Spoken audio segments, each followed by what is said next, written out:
Oliver was a quiet boy, often overlooked amidst the bustling noise of the city and the constant preoccupation of his scientist father. He spent long hours in the neglected garden behind their tall, gray townhouse, a place where sunlight struggled to penetrate the high walls. It was a world of damp earth, whispering leaves, and forgotten corners. One misty autumn morning, while tracing the intricate patterns of frost on a stone bench, his eye caught a sudden, dazzling glint high in the corner where the brick wall met a gnarled old lilac bush. A spiderweb hung, transformed, drenched in dew.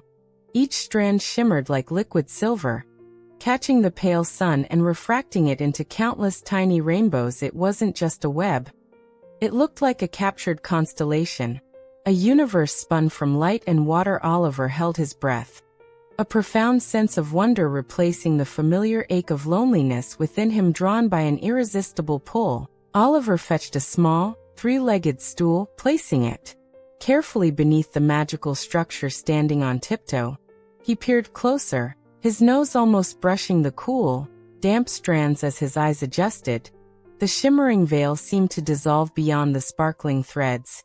He perceived movement, not just the trembling of the web in the breeze, but delicate, purposeful motions. Tiny shapes, luminous as captured moonlight, flitted between the strands. He saw miniature landscapes woven into the web itself, shimmering forests of crystalline dewdrops, bridges of pure gossamer spanning impossible distances, and pathways glistening with iridescent light. It was a breathtaking, impossible world contained within the fragile architecture of silk. A profound stillness settled over Oliver. He felt like the first explorer to set foot on an undiscovered continent. Movement near the web's center caught his eye. A spider, larger than Oliver had expected yet still astonishingly delicate, emerged from a silken retreat woven among the lilac leaves. Her body wasn't dark, but a deep luminous blue, like twilight sky, and her 8 eyes gleamed with gentle intelligence rather than menace. She approached Oliver with surprising calm, stopping just a whisper away on the other side of the radiant barrier. You see it, she observed, her voice a soft chime in his mind, like wind through distant chimes. My home, Ariadne's realm. Oliver, too awed to speak aloud, simply nodded. Ariadne tilted her head, understanding his silent wonder. Few possess eyes that perceive the true magic woven in the small things, she chimed softly. Welcome, Oliver. His name, spoken in that ethereal voice, filled him with a warmth he hadn't felt in months. Day after day, Oliver returned to his stool beneath the lilac bush. Ariadne became his guide and friend. She showed him how the dewdrops were not just water, but liquid lenses revealing hidden microcosms teeming with life too small for ordinary sight. She taught him the language of the web's vibrations, the sigh of the wind, translated into song, the gentle footsteps of a ladybug crossing a strand transformed into a rhythmic drumbeat. He learned that the glistening paths were highways for tiny, luminous beings who tended the web gardens and repaired the star bridges. Oliver witnessed intricate dances performed on strands of silk, heard minuscule choirs humming with the breeze, and felt the deep, peaceful hum of the web itself, a sound that resonated deep within his bones, soothing his loneliness. This hidden world was alive with a vibrant, delicate symphony. As the days grew colder and the wind sharper, Oliver noticed a change. The once vibrant shimmer of the web grew duller. The crystalline forest seemed smaller, and the pathways less traveled. A subtle tremor of weariness seemed to run through Ariadne's graceful movements. The season turns, she chimed one brittle afternoon, her voice fainter than before. The great cold approaches. Our world is woven for the soft breath of autumn, the harsh winds of winter. They are too strong for such fragile beauty. Oliver felt a cold dread seep into his heart, colder than the frost beginning to lace the garden.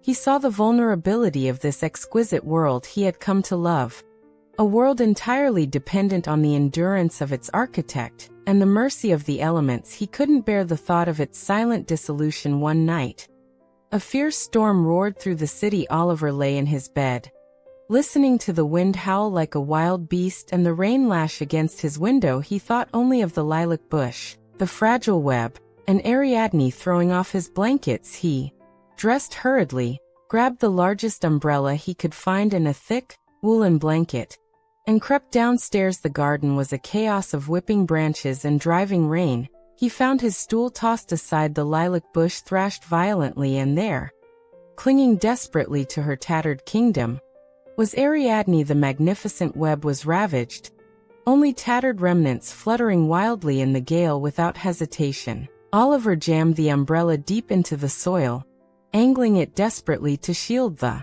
bush's corner. He climbed onto the sodden bench, ignoring the cold rain soaking through his clothes, and carefully draped the heavy blanket over the branches above the Weburo's remnants.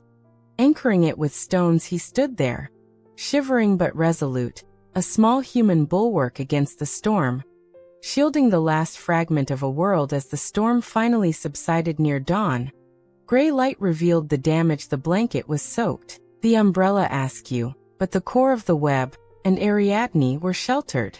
Exhausted, she rested near the center of the few remaining intact strands. "Thank you, little guardian," her voice chimed, weak but clear in his mind. "You protected the heart." In the days that followed, Oliver watched as Ariadne worked with slow, deliberate care. She didn't rebuild the vast web, but focused on strengthening the core, weaving a smaller, denser sanctuary nestled deep within the lilac's sheltering branches. She seemed to gather the fading autumn light into its structure. One crisp, golden morning, Oliver found her resting peacefully. Her luminous blue form was still. A profound sadness washed over him. But then he saw it. The smaller web she had woven last glowed with an intense inner light, brighter and more concentrated than ever before. It pulsed softly, like a captured heartbeat, radiating warmth and profound peace. Oliver understood Ariadne's physical form was gone, but her essence, her magic, her love for her intricate world, was woven irrevocably into the silk. The glowing heart of the web remained, a permanent testament to resilience and beauty found in the most unexpected places. He didn't feel lonely in the garden anymore. He felt connected to the whispering leaves, the damp earth, the tiny creatures now venturing back to the radiant sanctuary. He knew magic wasn't just for storybooks. It was real, delicate, and everywhere, waiting to be seen by those who truly look. And every misty morning, he would stand beneath the lilac bush, gazing at the pulsing star heart in the small, perfect web, remembering his friend and the vast, beautiful world he found hidden in a spiderweb, a silent promise glowing in the quiet dawn.